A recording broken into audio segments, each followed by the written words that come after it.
Welcome to the Sales SOS podcast, where we answer your sales distress calls. I'm your host, Liz Hyman, bringing the rescue boat to your sales challenges. In this ever-changing sales environment, it's easy for leaders to feel adrift. We're here to be the beacon guiding you to success. Each episode, I'm joined by top sales experts and practitioners who have navigated this waters and come out victorious. Together, we'll uncover the insights and strategies that will help you hit your sales targets and grow your business. So if you're ready to turn your sales distress into sales success, you're in the right place. Let's dive into today's topic. This is the Sales SOS podcast, and I'm here today with your Sales SOS crew, Bryn Tillman, Daryl Prell, Mike Simmons, John Way, and Renee Bigelow, and they are here to answer your toughest sales questions. We are going to be talking now. We've been talking about target market for the last couple of podcasts, and now we want to talk about it. Once we've identified our target market, we've identified our ideal customer, and we're supposed to now start selling and marketing to it. One of the big questions that I hear all the time is, one, how do I create the list of who I want to target and market to? How do I find that list? How do I create that list? And then the second thing is, how do I reach them? How do I do this? Do I do, a massive cold calling campaign? Is that the only way we can do this? Or are there other ways? Is it all just cold emailing? Like, what are some things we should be thinking about? So that's our topic for the next 30 minutes. And I'm going to open up the floor with, let's start with, if I know who my target market is, I know who my ideal customers, how do I create a list? Oh, wait, go ahead, Daryl. Bryn, next, Bryn. No, it's okay. Bryn and I are always fighting over who can answer the easy questions. Basically, it's the gist. I look at my ideal customer profile. That's going to be things like demographics, firmographics, etc., and high-level attributes that you can filter upon. And then it's the idea that I need to know who are the individual buyers or the personas within the buying committee, so I can then drill down and focus them specifically. So now I'm getting more into job titles, etc. So you got to have access. You got to have, shall we say, corporate alignment on all of those attributes. What is my ideal customer profile? Who's involved in the buying committee? What do those personas look like for each of those buying committee members? What are their attributes that I can filter upon, as we talked about in our previous episode? So I can go into LinkedIn, or I can go into Hoovers or ZoomInfo or something and start building the lists. All right. That's the starting point. Many companies do not have that alignment, or if they do, they'll say they do, but when you drill down, and it's worth drilling down, folks, you'll soon figure out that sales and marketing are actually doing completely different profiles of who their buyer is. And what happens then is you have a huge drop off on leads coming in sourced by marketing, and they don't convert by sales because there's a disconnect and because you attracted the wrong buyer. So you need to make sure you've got that alignment happening and taking place. The other thing you need to do, this is going to sound crazy, I don't think we've talked about it yet, but you need to have clean data. If you don't have clean data, you won't be able to do any filtering. You're just going to get garbage. So that's the starting point of building your list. And then it just gets very much pragmatic, right? So great. Now, who are the accounts that we all want to focus on if we're doing an ABM type approach, et cetera, making sure there's alignment and allocation between marketing and sales, individual sales reps or sales teams, et cetera. But that's the starting point. Bryn, what did I miss? I'm going to yes and that. And because we're talking about filters, and absolutely, if you're using Sales Navigator, you have some very powerful filters that you can leverage in order to get as close to, and I'm sorry, I forget who said I don't like ideal list, but as close to it as we possibly can on the whole buying committee of all the organizations that meet all of the criteria. But the one thing that Sales Navigator or LinkedIn generally can give you that you can't get anywhere else in the world is your social proximity. Who in those accounts do you already know, or do you know someone that knows? And so if we're going in account-centric sales or account-based marketing, when we build out this list, and often what I do for a client is I'll build out with them the exact grouping of companies and or leads that they're looking for, I grab the URL, the link, and you send that to everyone in the company. Now, if they don't all have Sales Navigator, do as best searches you can do in regular LinkedIn. Grab that link. When they stick that link in their LinkedIn and you have it marked as first and seconds, they will see their first and seconds. But now I send it to Liz, she'll see her first and seconds. Send it to Daryl, he sees his, and Renee sees hers, and John sees his, and Mike sees his. So it's not a static list that I'm sending. It's a search criteria. And so now when we're doing these searches, who can get us in highest and hottest? And that's the way that I approach using like LinkedIn Sales Navigator to build out really powerful lists, not just the perfect whales that we want to go with, but the pathways in. This is one of those areas where it's critical to get that word that we talked about a couple of times so far today, that alignment on what's most important to us. Like, what are these criteria that people are or are not, or fall within, as an example, because you can set up these statements, these searches, these filters inside Sales Navigator or other tools to exclude people who don't fit in that ideal customer profile or ideal client profile or ideal person that you want to talk with. And then you get this information, and not only do you know who do you know that already meets that criteria, but who do you know that knows someone who meets that criteria? And it can be super, super powerful. I think one of the biggest mistakes that people make in this is they try to make those lists too broad.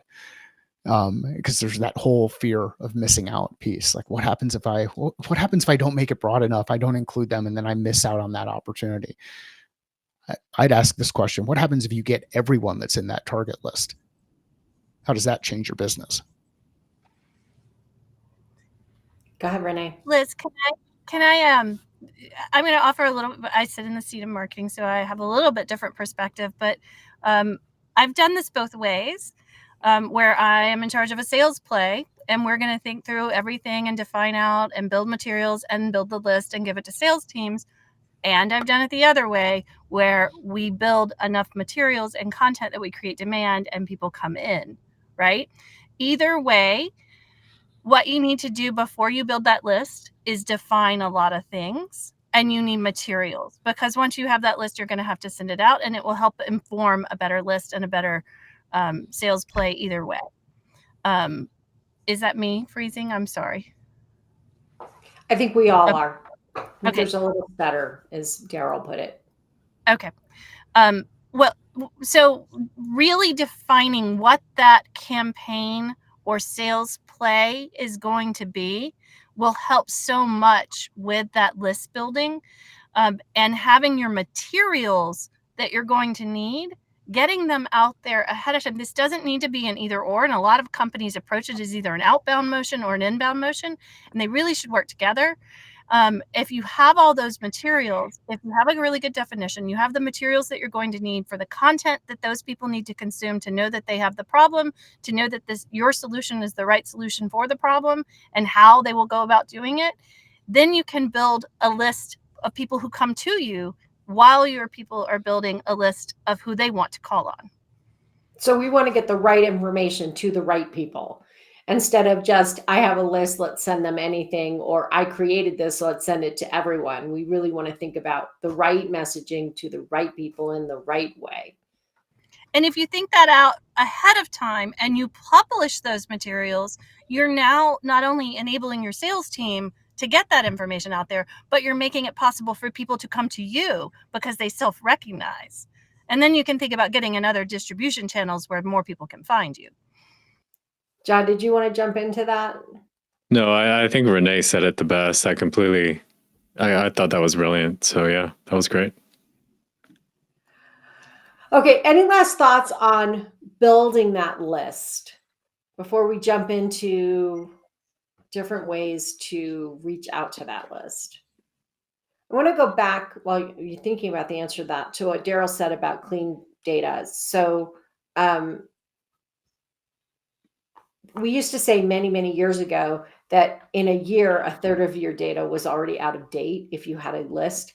I don't know if that's still true or if it's way worse. I mean, I know it's at least still a third of your data is wrong. I don't know if it's worse than that now. So when we talk about having a list, it is never a static list, right? So the great thing about using a tool like Zoom Info or Navigator is that that information is constantly being updated.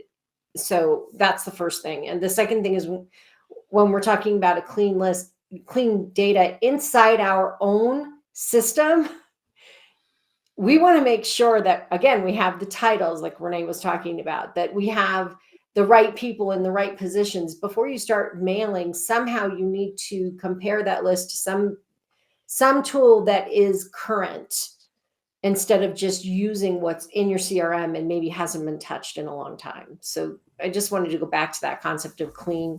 Daryl, was there anything else that people needed to think about in that idea of clean data? Yeah, you need to set expectations with management, especially finance, because you're going to spend money on some of these tools, whether it be Navigator, Zoom Info, or whatever.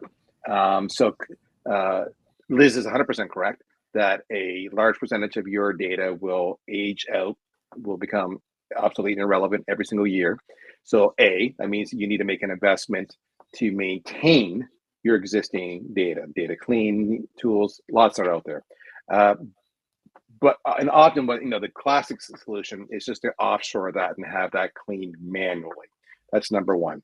But number two, talking about the investment required, that means if you're going to use a tool like a Zoom Info as an example, there's a cost to that. And management, for some stupid reason, thinks that if I spend all these tens of thousands of dollars in this tool, that the data is going to be 100% clean.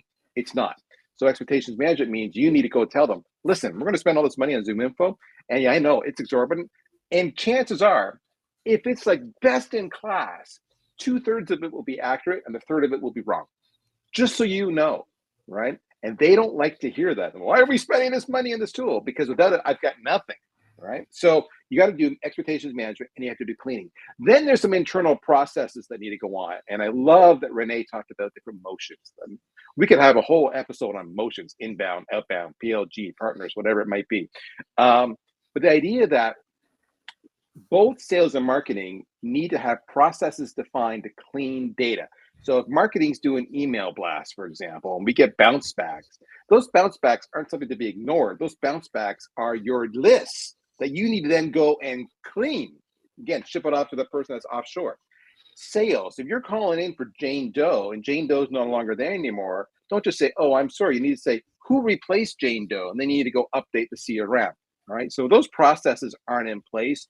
You're going to bite, you're going to get bit. You're not going to have success. And you're going to wonder why. You're pointing the fingers different ways. So manage your expectations, have realistic expectations on the quality of data, understand that it's a never ending investment, put processes in place to constantly clean it for anybody that's affected by that. And by the way, I didn't mention it, but customer success and support, same way.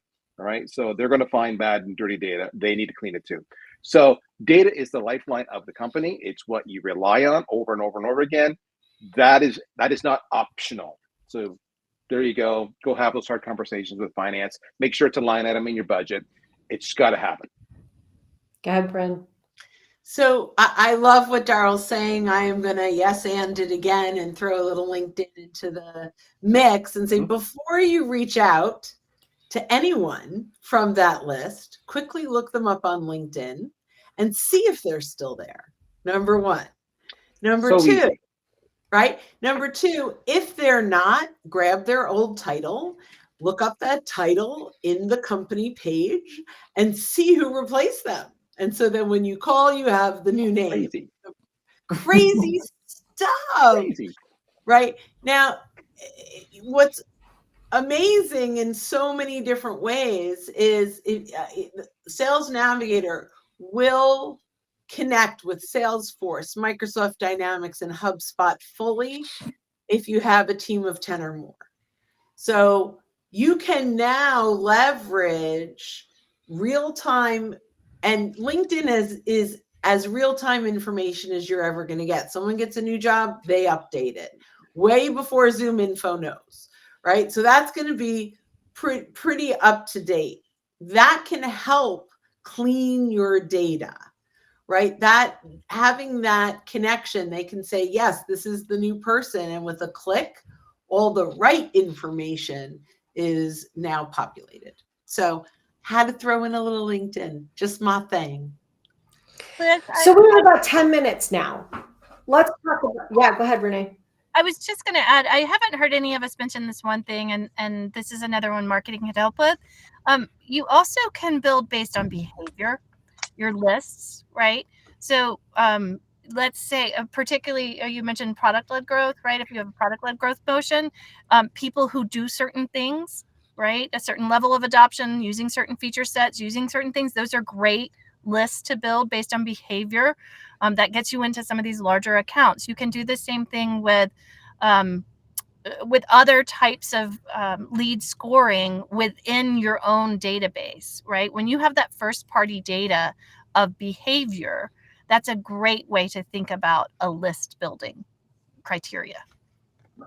So I often think about somebody who's had a new sales leader for a very short period of time, or a company who doesn't have a CRO or a VP of sales, right? So sometimes when you're looking at it and you're doing the criteria, it's what they haven't done yet or about to do or are doing. So yes, absence of behavior can be a great reason for a list too. Yeah. Okay, 10 minutes left. Let's talk a little bit about, okay, have a list. Now what? What do? I have a list now.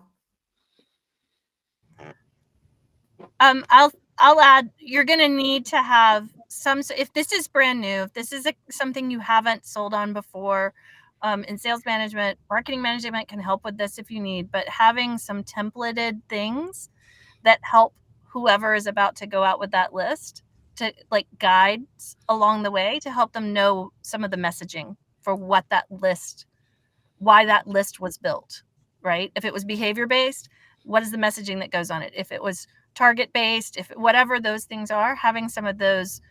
I'm not a huge fan of scripted. I think it comes off as scripted, but templates that help people with those guideposts along the way. You can design for success, right? Like, you design backward, execute forward, know where you want to go, begin with the end in mind, leverage your Covey design thinking principles. However you want to look at this, say, all right, here's where I want to be. I want to generate revenue. Well, what has to happen before that? What happens before that? What happens before that? And what happens before that? And then start to think about the different types of communication you want to put out there and tests that you want to put out there that have a very simple call to action for people, so that you can measure whether or not that call to action actually takes place. The call to action could be book a meeting. It could be click on a link. It could be join a webinar. It could be whatever, but what it should not be is, hey, if you'd like to know more, click on this link, book a meeting, go to a webinar, and send us the first name of your oldest child. Like, we've got to be careful about what we're asking people to do, because if we start to ask too much, we insert too many variables, it gets really hard for us to figure out what is working or not working relative to the list. So we want to take them on a journey and not throw the spaghetti against the wall. Go ahead, Brent. Take them on a journey. Yeah, so I think the first thing that I'd want to do with the list is now determine what challenge are they facing before they know they need me. And I want to create thought leadership and content and insights that's handling or addressing the challenge before they're shopping my solution, so that I'm the one that's influencing them when they realize that this is the next step in solving this challenge. So taking that list and making sure that it's all the right people and all the right companies is great. But now I've got to qualify them in. And I'm going to qualify them in based on where they are today. At least that's my perspective on this. And so if that is information or content or a webinar, as Mike is talking about, that interests them, I'm getting them at the right time. Sometimes, as sales and marketers, we're getting to them a little too late, where our competitors have already influenced them in their buying decision. And we want to make sure that if we're going to invest our time with these prospects, that they are positioned to be the shortest of sales cycles that possibly can happen inside of my organization. And so when you can get them opting in at the right time, you have the shortest sales cycle possible in my experience. I just wanted to say I'm Bryn and I'm done. It was almost a Clubhouse moment for me. What's Clubhouse? So You're not in a clubhouse? That's not where you So- are right now? no, It looks like a Clubhouse to me. It does look like a it does. clubhouse. I agree. So Liz, you asked such a loaded question. I got the list. Now what? That's we could spend hours talking about this, but let me be a little, a very high level. To me, there's kind of sales and marketing both help. Marketing's going to be more shotgun. Sales is more of a rifle. That's the first part. The assumption is we have our list We have to have war analogies here, Daryl. Yeah, we have to. We have to. Liz was I attacking didn't bring people up the sports earlier. analogy yet. So the assumption if we have our list is that we already have our defined target audience and buyers and ICPs and all that kind of stuff. If you're marketing, then what's your go-to-market strategy? What are the motions you want to use, right? That's a very, if it's inbound, for example, then I want to identify the specific personas I want to go after. I want to make those target lists. I want to go after them. If it's an ABM model, probably in pay-per-click. I want to do some email campaigns. I want to do some social outreach, that kind of stuff. So classic outreach stuff I should be doing, just marketing 101. But if you're sales, I think, the next step, if you haven't already done it, is, okay, who are the people in the buying committee from my list? And do I have playbooks built for all of them? I want to do 21 touches in 30 days. What are the touches? Phone, email, social media, LinkedIn especially, right? It could be direct mail. It could be a variety of tangible touches and frequency to make sure that we have that consistent touches, because often, what's the last stat? It takes 10, 12, 13 touches before they respond to you. I've lost track anymore. I don't know what it is now. Right. But to Renee's point, you need the right messaging. And then the other thing you have to do is sales and marketing need to get in alignment. And what are the lead magnets that these people have interest in? Because I'll use those lead magnets in the playbooks. I'll similarly use them in my pay-per-click ads or my email blasts or what have you. So it's really about what's our go-to-market strategy. And GTM, that's another 2 or 3 or 4 episodes on its own we can talk about. So, it's a big ass picture, but you need the list. The list is the fuel. See, there we go. Is that a sports analogy? I don't know. It's a car analogy. It's the fuel, whereas sales and marketing are the engine that rely upon the fuel, but they still have to run the plays that they respectively own. But and it has to be intentional and aligned. You take us back, though, really quickly to what we've been talking about in the last couple of episodes is you've just defined something very expensive with all these different pieces. And the more targeted your list is, the better use of resources you have, right? You can't do that. You can't boil the ocean with all of the things that you just talked about. Nailed it. Liz, can I add one more thing? Absolutely. You have a list. What now? This is another place where I see a lot of marketing teams drop off, and sometimes it's for budget. But when you go to the trouble of designing a campaign, building a playbook, having the templates, building a list, having messaging for all of them, one of the things that really helps tip this over is providing something I call air cover. And if your sales team is going to be calling on people, and your marketing team is running campaigns that has the same messaging to that target audience, so you can take that same target audience and build ad targets, right? You could take the same accounts that you're trying to reach. You could upload your specific list if it's large enough, and you can run ads that support the same messaging that your sales team is sending out as air cover, so that they get that additional touch. You on the marketing side, you have a messaging rule that my personal cheat sheet to it is 8 to 10 times over 3 to 5 formats. Now your sales plays will add to that too, and marketing can help reach those numbers. And it's sort of it's going to build on something called repetition priming, so that your sales team has a better shot of success. And that repetition priming is just psychology. The more you see something, the more you recognize it, the more you're willing to take action on it, essentially. And that repetition priming, that air cover of ad campaigns or other marketing campaigns on top of the sales efforts to the same people, has tremendous value. Thanks, Renee. Okay, so we're at the end of this episode. Any last thoughts before we wrap it up? No, we touched it all. Yes, Mike. I think one of the other ones is, so you've got a list, and then you engage with the list. And we talked about it a little bit earlier, around kind of like who are some of the people that they know who fit this profile when you engage in the conversation. Another question you might want to ask when you engage with the list, or you start doing research on the list, start to either ask them directly, where did they go when they're looking for information? What events do they participate in? Or look at, when you do the research on the list, what events are they promoting on their LinkedIn page? Where are they saying that they're going to?